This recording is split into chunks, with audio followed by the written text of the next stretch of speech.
देवाचं जर नाव जर लावलं तर त्याच्या अर्ध्या इष्टितीची मालकीण होते.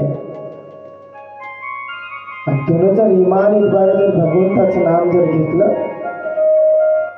तर तुला कैवल्य मोक्ष मिळणार नाही का?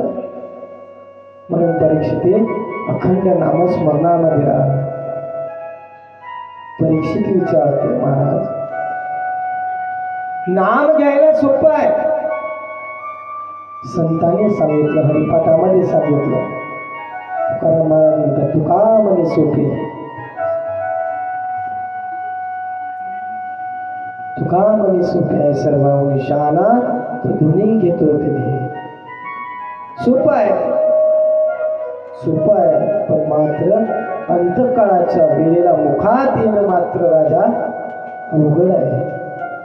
कशा करता भागवत आहे, कशा करता पारायण आहे, हे त्याचसाठी आहे.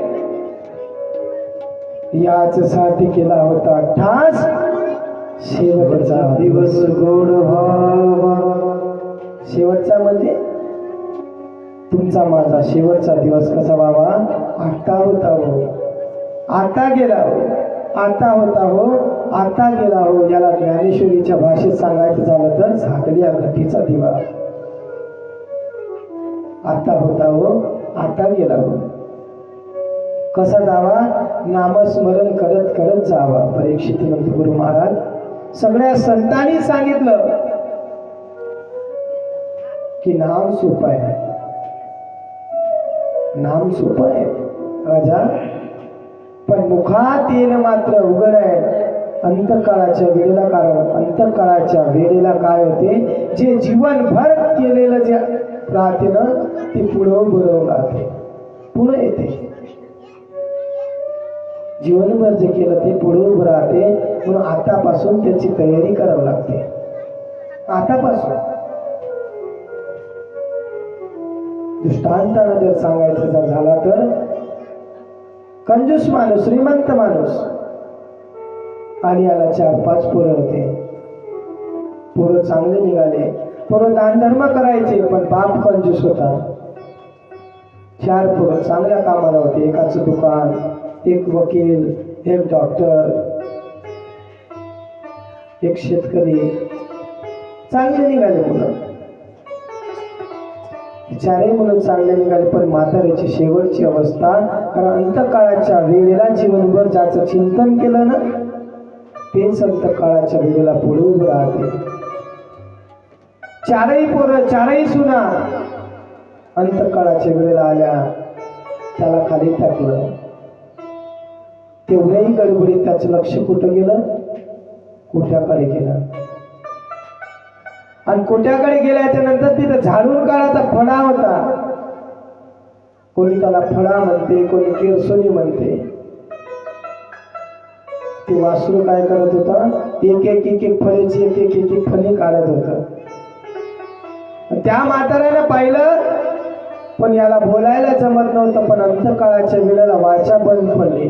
ते खुनानं सांगत होता सगळ्याला, वा के वा के वा के,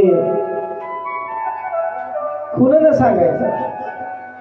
पोरग म्हणे, आपल्या बापानं जिंदगीत देवाचं कधी नाव घेतलं नाही म्हणे, मरता किती घ्यायला पण देव घेऊ देत नाही, देव घेऊ देत नाही म्हणे. पण देव कसा आहे म्हणे, आपल्या बापाला देवाचं नाव घेऊ देत नाहीये. ते म्हणायला म्हणे, बाप म्हणायला म्हणे वा के. पोरायला वाटलं आपला बाप जिंदगी भर देवाचं नाव घेतलं नाही आणि मरता किती आता वासुदेव केशव म्हणायला लागला. तर भगवंत त्याला घेऊ देत नाही म्हणे.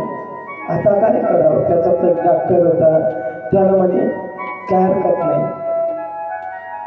आयुर्वेदिक होता डॉक्टर, त्यानं ताबडतोब हेमगर्भाची मात्रा दिली 2000 रुपयाची. आणि हेमगर्भाची मात्रा दिल्याबरोबर वाचा बंद पडलेला माणूस 2-4 मिनिट 5 मिनिट बोलते. बापाला आणून दिली पाजली. आणि पोराने सांगितलं म्हणे पहा बाबा आता काही वेळाने तुम्हाला वाचा फुटणार आहे. तुम्ही म्हणत आहे म्हणे वा के म्हणायले म्हणे. वाचा फुटल्याच्या नंतर तुम्ही म्हणा म्हणे वासुदेव म्हणा केशव म्हणा, वासुदेव म्हणा केशव म्हणा, तुमचा अंतकाळ साजरा करा. पुरायनं चांगलाच सल्ला दिला होता, चांगलं काम केलं होतं. संधी उपलब्ध करून दिली होती कशाची? वासुदेव केशव म्हणण्याची.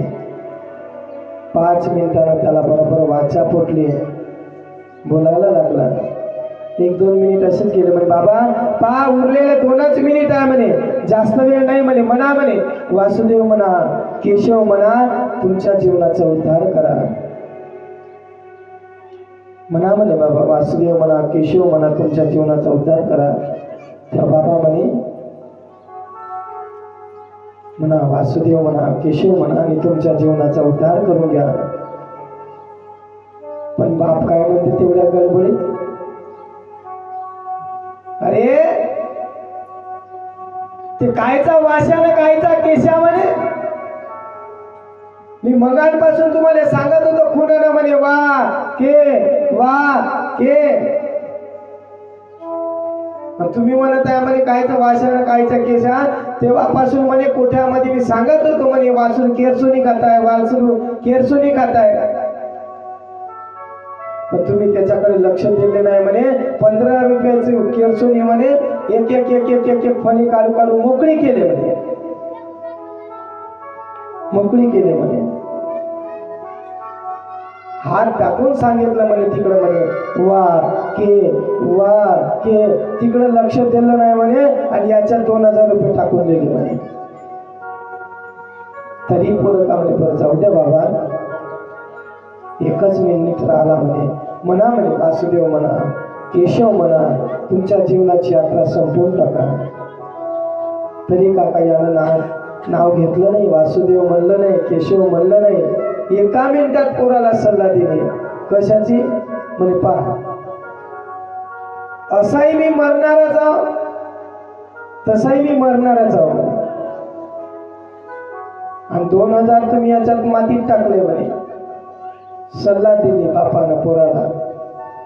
पहा म्हणे माझी तेरवी गिरवी करायची नाही म्हणे, या 2000 रुपयामध्ये सगळीच आली म्हणे. म्हातारं फिसकलं पण वासुदेव केशव म्हणला नाही. वासुदेव केशव म्हणला नाही. जन्म जन्म जाती असेल पुण्याई, जन्म जन्म जाती असेल पुण्याई, जन्म जन्म जाती असेल पुण्याई, जन्म जन्म जाती असेल पुण्याई. राजा भूमी हरिनाम, राजा भूमी हरिनाम, जन्म जन्म जाती असेल